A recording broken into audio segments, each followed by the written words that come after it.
All right. All right. You ready? Ready to get this party started? Yeah. All right, let me shut the door. I'm gonna bring in that thing real fast. Okay. And, I have to bring it in. and then we're all trapped in here until the end of the show because it blocks the door. Yeah, Troy, so you're trapped, like Yeah. like a caged No animal. going back. I'm not going through the window. Yeah.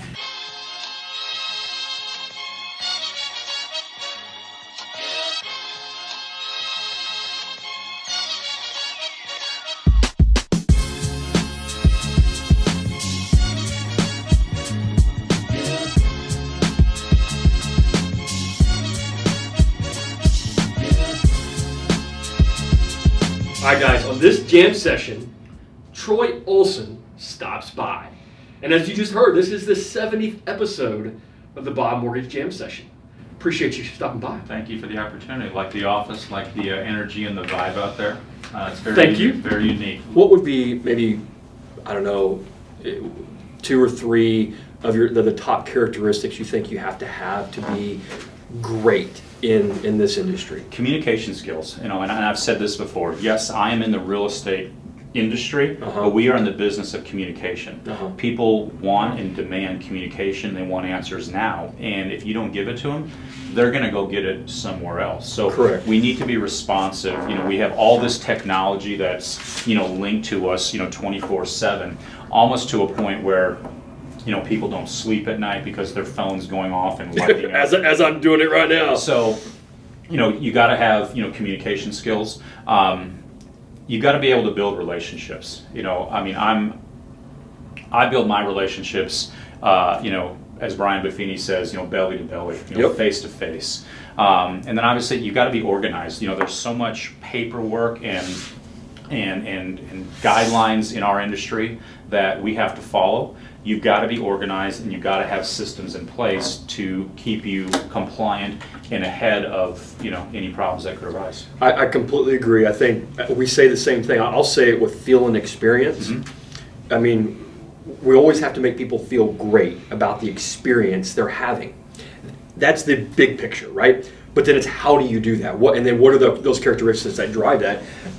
Yes, you got to be able to communicate. And where I take that and I challenge people is just like people saying I want to have satisfied clients. My feeling is if you're trying to provide a model that provides customer satisfaction, you're on a path to bankruptcy. I really do believe that, because anybody that is like halfway good at their business can satisfy a client. If you really want to be at the top of your industry, whatever industry it is, you have to provide exceptional experiences. And I love a book called Raving Fans. I mean, it's a well-known published book, and I'm always talking about that. I mean, yeah, you can talk about raving fans, but it's really about just an exceptional experience. When you get people, when you move the needle enough in their life, going through a real estate transaction or a mortgage transaction, when you move the needle enough in their life where they say, "Wow, that was awesome," you've provided an exceptional experience. Because for like what I do, it ain't sexy, it ain't fun. And when I can get them to say, "Wow, that was awesome," I'm like, "Team, we nailed it." That's what the feel and experience is about. But to do communication, to kind of get to that level, it's almost like we have to be able to see around corners, don't we? We can't just communicate anymore. We have to see around the corner and proactively communicate with that client on something that we're seeing 10 steps ahead, or we know that eventually they're going to ask the question, so we're good enough to go ahead and answer before they ever ask it. Well, like going on a listing appointment, obviously there's 30, 40, 50,000 realtors in DFW, and if you go out on a listing interview, one of the questions that we get is, how are you different? Mm-hmm. Again, everybody has a sign, and everybody has the MLS, sure, and Realtor and Zillow and Trulia, in a lockbox, but how am I going to be different than the person that I'm competing against for their business? Uh-huh. And again, you got to talk about market knowledge, product knowledge, area knowledge, communication time. You have to sell yourself. So as I say, you get up, you get dressed, you look the part, every single day. Yeah, and in our world, I mean, it's like, one, in doing that, you have to have empathy, because you got to be able to get on their side, right? In a people call it negotiations. And I'll say a negotiation is when you're on opposite sides of the table. The empathy side is when we're getting on the same side of the table and we're truly understanding what they're going through. We understand their challenge because we're really good at asking the questions and listening, and then being able to provide a solution to what it is that their challenge is, what they're trying to accomplish in life. And it's not about our commission, it's about our ability to impact their life, serve them, and do it in a way where, we're thankful. Hey guys, I really do appreciate you joining us on the 70th edition of the Bob Mortgage Jam Session. I really do hope that we provided some value in the content that we delivered. If we didn't, it was all my fault. I get it. Let me know. It was all him. He did a great job. Give us some thumbs up, some shares, some likes, all that fun stuff. You guys make it a great day, and more importantly, make somebody else's day even better. Take care.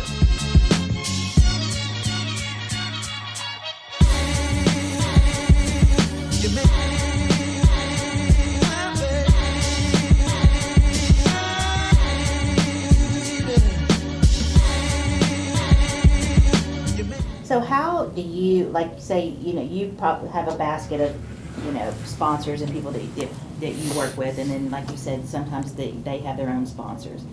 How would you see someone like us working with you? And Bob and I talked about this before. What y'all are doing now is pretty much what I'm doing now.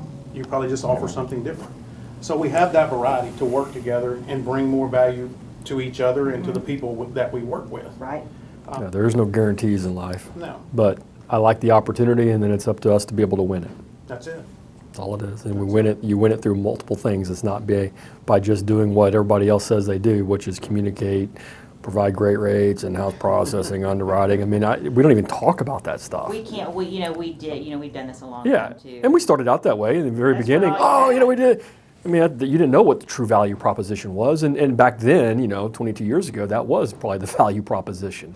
It was. Was stuff like that because, being a banker and having all those things and having it under your control, that's the stuff that you led with. I would argue that we're more transactional in this current environment than we were when we could charge 4, 5, 6 points, and here's why. When we could charge 4, 5, 6 points, we wanted that relationship because we're going to be making that money. Right? And it becomes a relationship because you want that money. Today, we're capped. You make a basis points. It doesn't really. The company can make 8 points, but you're making your basis points, and that's it. So for us, it's all volume. For me, I look at numbers. It's all about big volume because I know that I'm capped. I got my numbers, and that's it. So it becomes transactional. What you have to really work hard at is implementing technology, implementing systems, implementing touch points, implementing these things so you can build the relationship while you're creating all this volume, because they can't feel like you are creating all this volume. They only care about their one loan, which is theirs. And so then it shifts to the balance of, okay, transaction versus relationship. How do you bring those two together?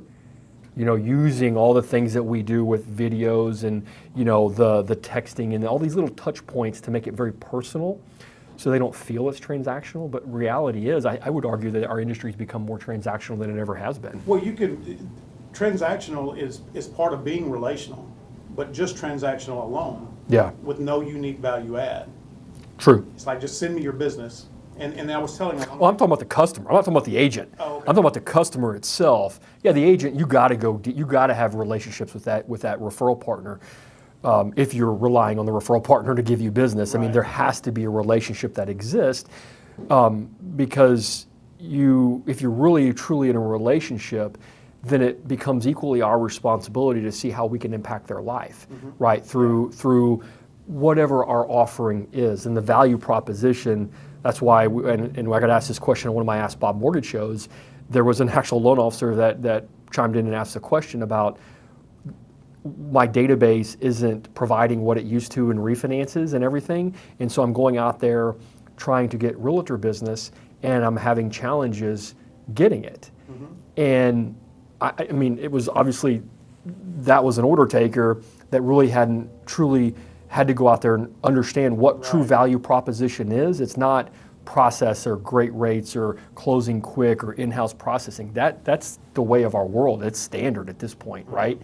And so just like customer satisfaction is a pathway to bankruptcy, you have to figure out what are you going to be doing that's going to be exceeding expectations in your value proposition so that they feel obligated and responsible to giving back to you. Right. What does that look like? You're right. You're absolutely right. Cool. All right, buddy. Thanks, man.